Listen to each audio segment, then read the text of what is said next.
Of course, on this show, we try and give you the best advice we possibly can based on our knowledge and our experience as young baby girls. You know what I mean? And today we have a question saying, Happy Thursday, ladies. I trust you're well and you are doing okay. Loving the topics. Thank you. They continue to say, I have an issue that I would like your input on.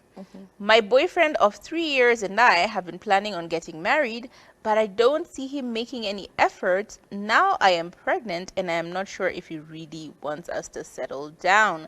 Kindly advice.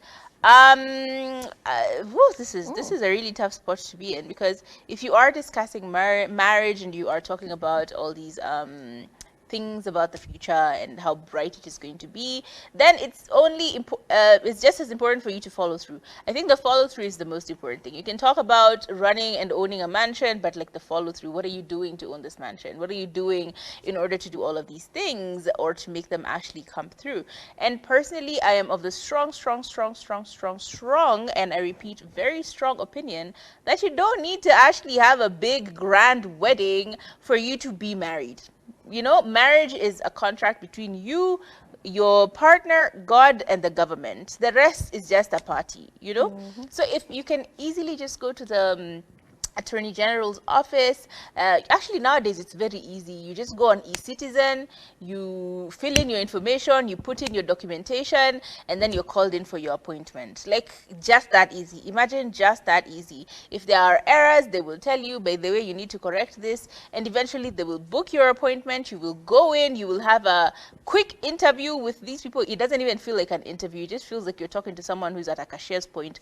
They ask you a few questions to verify the validity of your marriage, and yeah, you are told come back for your certificate, which you then sign, and then the rest is just for fun. The parties, the friends, the mchele, the alilililis, that's all for vibes. So personally, I think if it's becoming too much of a contingent issue financially, because usually it will be that the guy is planning this wedding, or you guys have been planning to get married, and the wedding is starting to become an accumulated cost, and so they're hesitating because of that, just suggest, babe, let's just do this marriage certificate thing. We can do the wedding later. We can do the big party later. Because now we have a child. I just want this child to be comfortable as well, to know the legitimacy in this relationship, and so on and so forth. And let them hear what they say. Because the answer that they will give you then will completely determine whether this person has ever wanted to be with you or it was just vibes.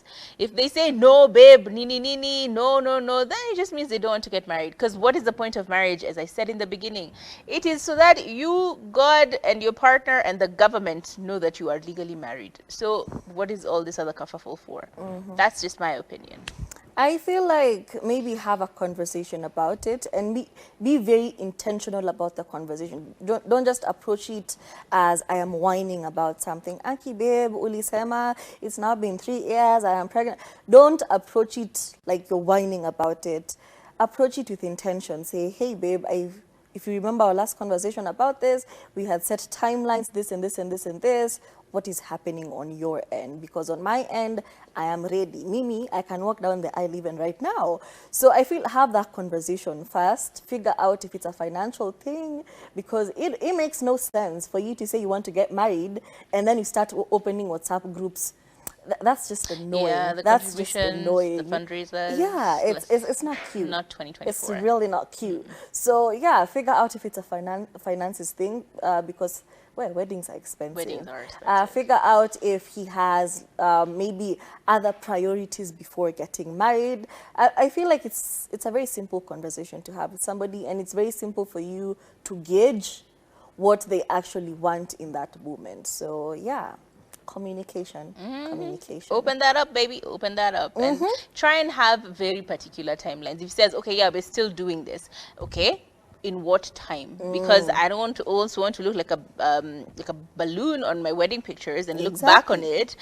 Like let's put a timestamp on it. Or do we just wait until the baby is here and then we get married? And in that case, why not just start the legal process so that by the time we are done with legal, it's just getting married? Because it does take quite a bit of time to get these appointments. I remember when we were applying in is it September, October, the appointment they were giving us was for December. So you can imagine that's like 3 months ahead of time. So please, and then you still have that 2 weeks for the notice, the marriage notice to be, like, you have at least 4 months. So you can just apply for this thing, wait for that 4 months, and then do the official wedding or the big stuff later on. But yeah, just have a conversation, be honest and open about it.